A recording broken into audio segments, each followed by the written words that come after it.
Selamat datang di Pojok Santai. Sebelum Anda mendengarkan audiobook ini, kami menginformasikan bahwa channel ini adalah review audio dari buku yang ada di Indonesia. Untuk membaca keseluruhan buku ini, kami menyarankan membeli buku aslinya di toko buku kesayangan Anda, baik offline maupun online. Keberadaan channel ini dimaksudkan untuk membantu Anda mendapatkan pengetahuan dari buku-buku kesayangan Anda. Jangan lupa untuk subscribe, like, dan komen. Selamat datang di Pojok Santai, channel khusus yang membahas komik dan novel dengan cara asyik.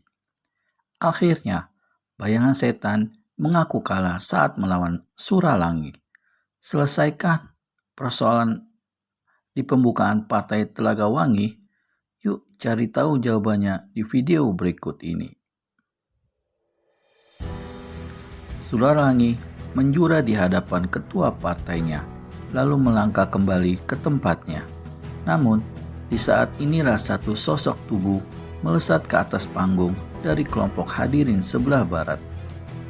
Ternyata manusia ini adalah seorang nenek-nenek bongkok, bermuka keriput cekung, bermata besar dan lebar seperti jengkol. Tubuhnya yang bongkok itu ditutupi oleh sehelai kain merah, sedang pada pinggangnya tergantung sebuah kelewang yang juga berwarna merah. "Saudara," menegur si nenek terhadap Suralangi, "kepandaianmu memang patut dipuji. Jurus ular sanca keluar sarang mematuk gunung tadi patut dikagumi. Aku percaya tentu kau masih banyak mempunyai simpanan jurus-jurus silat partaimu yang hebat. Bersedialah memperlihatkannya kepadaku." Kaget sekali Suralangi melihat kemunculan nenek-nenek ini. Dan lebih kaget lagi karena si nenek mengetahui betul nama jurus permainan pedang yang telah dikeluarkannya ketika mempecundangi si bayangan setan tadi. Suralangi melirik ke sebelah kanan, di mana ketua Partai Telaga Wangi duduk, dan dilihatnya Dewa Pedang merangkapkan kedua tangan di muka, dada, sedang kulit keningnya mengkerenyit. Munculnya nenek-nenek berkain merah ini yang bukan lain adalah nenek kelewang merah juga mengejutkan Dewa Pedang. 5 tahun berselang, dia pernah bentrokan dengan perempuan tua ini ketika nenek kelewang merah berusaha membantu satu gerombolan jahat yang mengacau di kota Raja Demak. Karena pihaknya lebih kuat dan banyak, maka nenek kelewang merah dan kawan-kawannya berhasil dikalahkan oleh Dewa Pedang dan rekan-rekannya. Itu terjadi 5 tahun yang lalu. Jika nenek kelewang merah di saat ini muncul kembali, pastilah ada sangkut pautnya dengan peristiwa lama itu, menurut pertimbangan Dewa Pedang. Suralangi akan sukar untuk menghadapi perempuan tua ini kalau tak mau dikatakan akan dapat dikalahkan.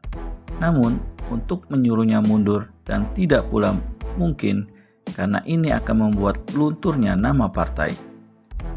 Ketika melihat ketuanya menganggukkan kepala, maka Suralangi maju selangkah. "Terima kasih, rupanya masih ada di antara para hadirin yang ingin menguji terhadap partai kami. Tapi sebelumnya, bolehkah aku mengenal nama dan gelarmu, nenek?" Perempuan tua itu tertawa terkempot-kempot.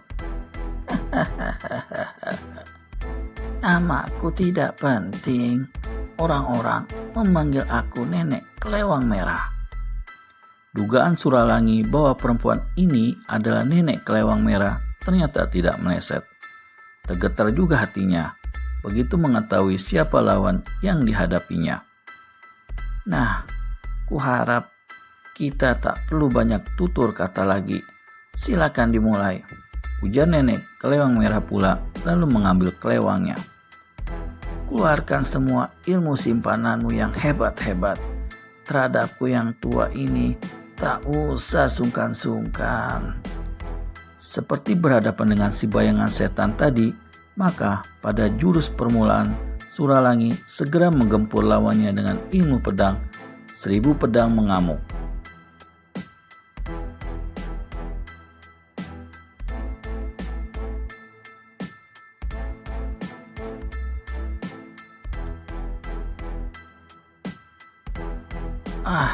Kalau cuma jurus 1000 pedang mengamuk, ini namanya bukan ilmu simpanan, mengejek nenek kelewang merah. Kelihatannya memang dia acuh tak acuh terhadap sinar senjata lawan yang membungkusnya dengan ketat. Yo, keluarkan jurus partaimu yang paling lihai. Kalau tidak, aku tak tanggung-tanggung jawab ya.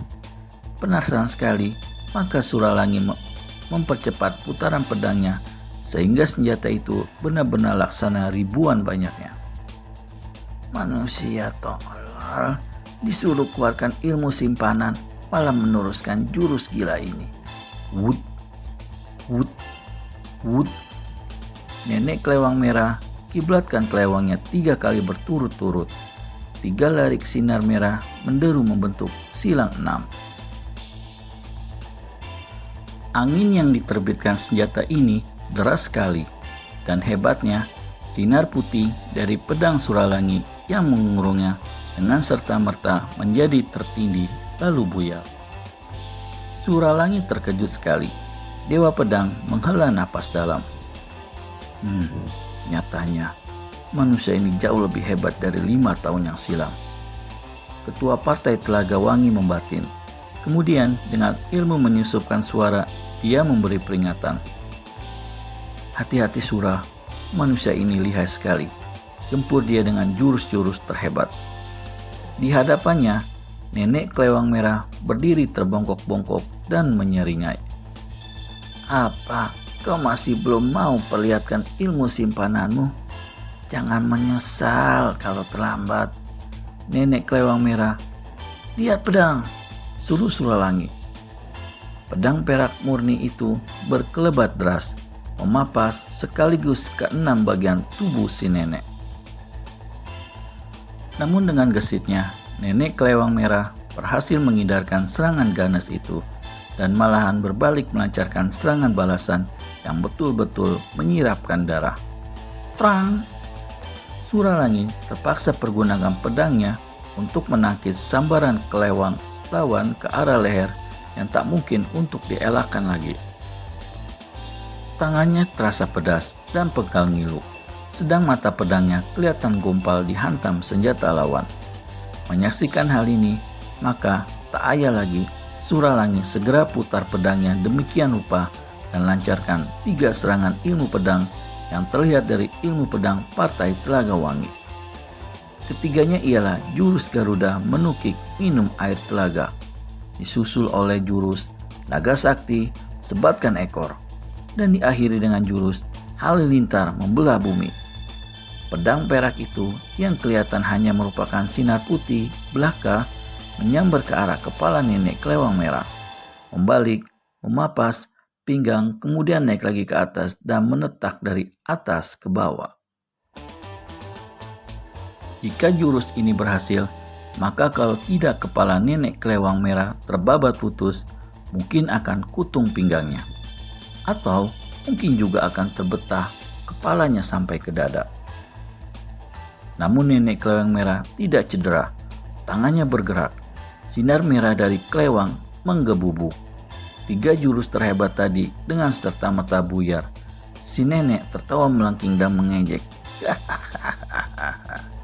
Kiranya Partai Telaga Wangi hanya memiliki jurus-jurus putut.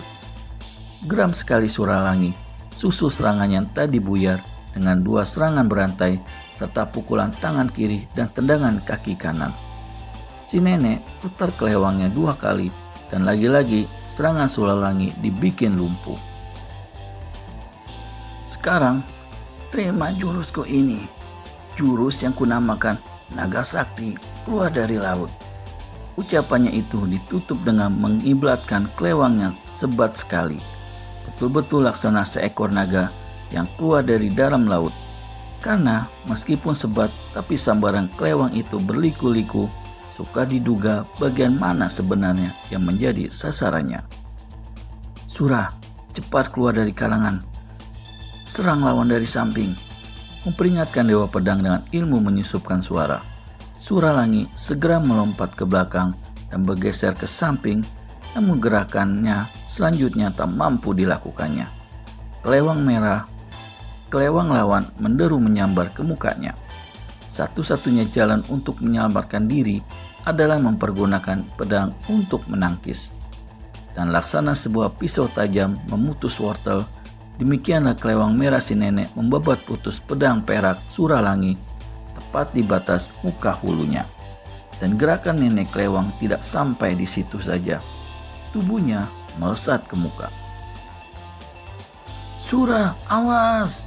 teriak beberapa orang anggota partai Telaga Wangi. Namun terlambat. Kaki kanan nenek kelewang merah lebih dahulu menghantam dada Suralangi. Tak ampun lagi, Suralangi tubuhnya mencelat mental, terus masuk ke dalam telaga.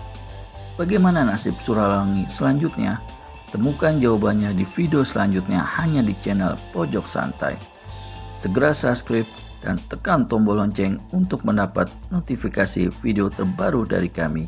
Terima kasih dan sampai bertemu kembali.